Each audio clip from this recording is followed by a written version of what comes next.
യുഎസിൽ ടെക്സസ് സ്റ്റേറ്റിൻ്റെ തലസ്ഥാനമായ ഓസ്റ്റിനിൽ സ്ഥിതി ചെയ്യുന്ന ഒരു അറിയപ്പെടുന്ന പിക്നിക് സ്പോട്ടാണ് മേഫീൽഡ് പാർക്ക്. മേഫീൽഡ് പാർക്കിലെയും അതിനോട് ചേർന്ന് കിടക്കുന്ന ട്രെയിൽസിലെയും കാഴ്ചകളൊക്കെ കണ്ട് ആസ്വദിച്ചു വന്നാലോ നമുക്ക്? ഫ്രണ്ട്സ്, എൻ്റെ ഈ പുതിയ വീഡിയോയിലേക്ക് എല്ലാവർക്കും സ്വാഗതം.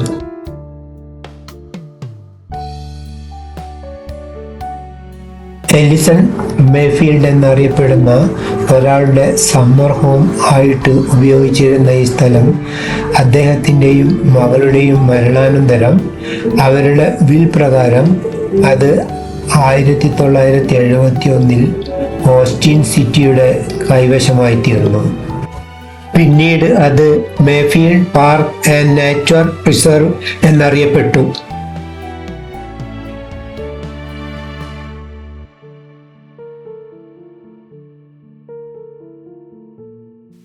ഈ പാർക്കിൽ തുടക്കത്തിൽ തന്നെ 1870 പണി ചെയ്ത ഒരു മനോഹരമായ കോട്ടേജും അതിന് ചുറ്റുമുള്ള മനോഹരമായ സ്ഥലവും ഏവരെയും ആകർഷിക്കുന്ന രീതിയിലുള്ളതാണ്.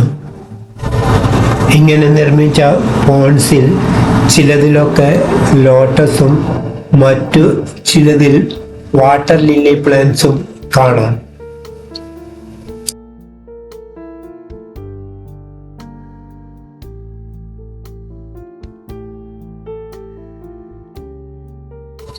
ഇടയ്ക്കിടെയുള്ള പോൺസും അതിലെ വെള്ളവും പ്ലാന്റ്സും ഒക്കെ കണ്ട് ആസ്വദിച്ച് കുറച്ച് സമയം ഞങ്ങൾ അതിലൂടെയൊക്കെ കറങ്ങി നടന്നു.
കോട്ടേജിൻ്റെ മറ്റൊരു വശത്ത് ഇതുപോലെ പച്ചപ്പുൽ നിൽക്കുന്നത് കാണാൻ നല്ല കൗതുകമുണ്ട്.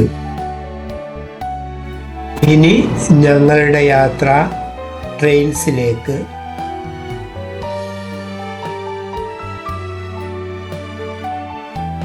ഇത് മൗണ്ട് ബോണൽ എന്നറിയപ്പെടുന്ന ഏരിയക്ക് അടുത്ത് സ്ഥിതി ചെയ്യുന്ന ഒരു ട്രെയിൽസ് ആയത് കാരണം അവിടെ വരുന്ന കുറേയധികം വിസിറ്റേഴ്സ് ഇവിടെ കൂടി വരാറുണ്ട്. മൗണ്ട് ബോണലിനെ പറ്റി മുമ്പേ ഞാനൊരു വീഡിയോ ചെയ്തിരുന്നു. അത് കാണാത്തവർ ആരെങ്കിലും ഉണ്ടെങ്കിൽ ഒന്ന് കാണണേ.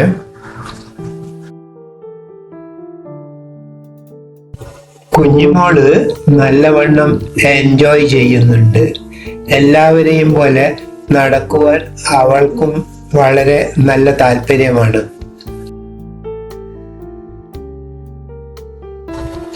21 ഏക്കറിലധികം സ്ഥലത്ത് വ്യാപിച്ചു കിടക്കുന്ന ഈ ട്രെയിൽസിൽ മുന്നോട്ട് പോകുമ്പോൾ കൊച്ചു അരുവികളും ഒരു ലേക്കും ഒക്കെ കാണാം. ഇവിടെ 2 ഡസനിലധികം പീക്കോക്കുകൾ ഉണ്ടെന്നാണ് പറയുന്നത്. ഞങ്ങൾ വരുമ്പോൾ 2 ഗേറ്റിൽ കണ്ടിരുന്നു.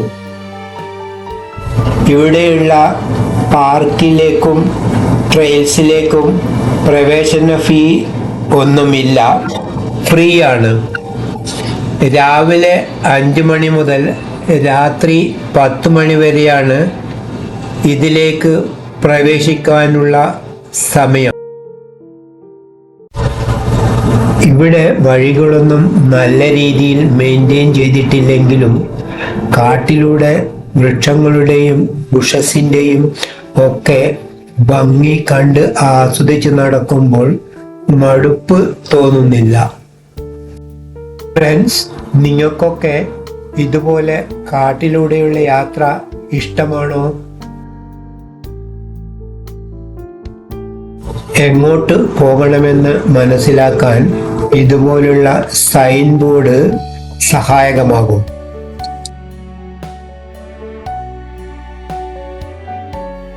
നടക്കുമ്പോൾ ഇടയ്ക്കിടെ കാട്ടുചെടികളും കാട്ടുപുഷ്പങ്ങളും ഒക്കെ കാണാം. ഫ്രണ്ട്സ്, എൻ്റെ വീഡിയോ കണ്ടുകൊണ്ടിരിക്കുമ്പോൾ തന്നെ ലൈക്ക് ചെയ്യാനും കമൻറ്റ് ചെയ്യാനും പറ്റുമെങ്കിൽ ഷെയർ ചെയ്യാനും അതുപോലെ പുതുതായിട്ട് കാണുന്ന കൂട്ടുകാരാരെങ്കിലും ഉണ്ടെങ്കിൽ എൻ്റെ ചാനൽ സബ്സ്ക്രൈബ് ചെയ്തിട്ട് എന്നെ സപ്പോർട്ട് ചെയ്യാനും മറക്കരുത്. ഇവിടുത്തെ കാടുകളിൽ പാമ്പുകളൊന്നും ഉണ്ടാകാറില്ല, അതിനാൽ നടക്കുവാനും പേടിക്കേണ്ട ആവശ്യമില്ല.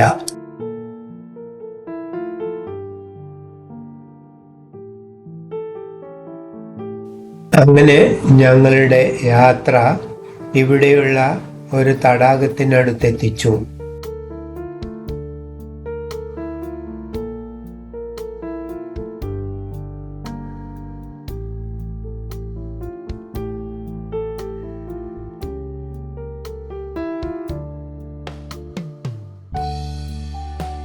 കാട്ടിൽ ഇതുപോലുള്ള തടാകം കാണുവാൻ നല്ല ഭംഗിയുണ്ട്.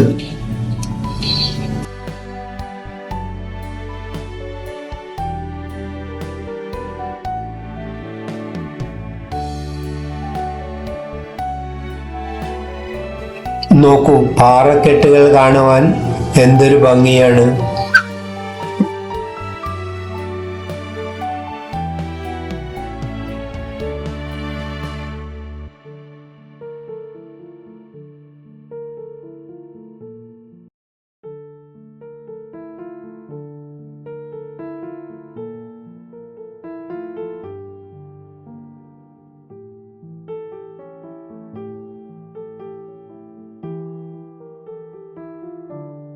ഇനി കുറച്ച് ഉയരമുള്ള സ്ഥലത്തേക്ക് കയറിപ്പോകണം.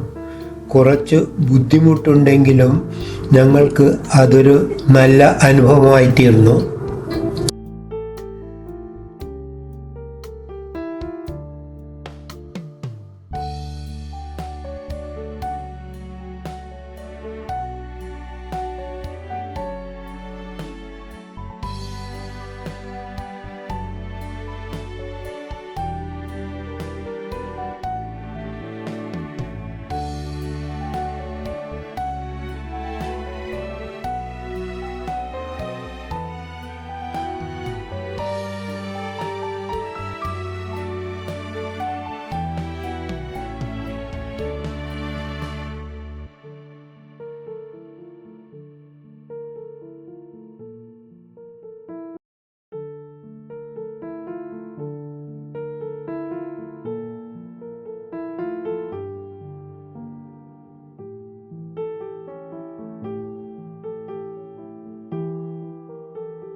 മനോഹരമായ ഒരു അരുവിയും കടന്ന് ഞങ്ങൾ പുറത്തേക്കുള്ള യാത്രയിലേക്ക്.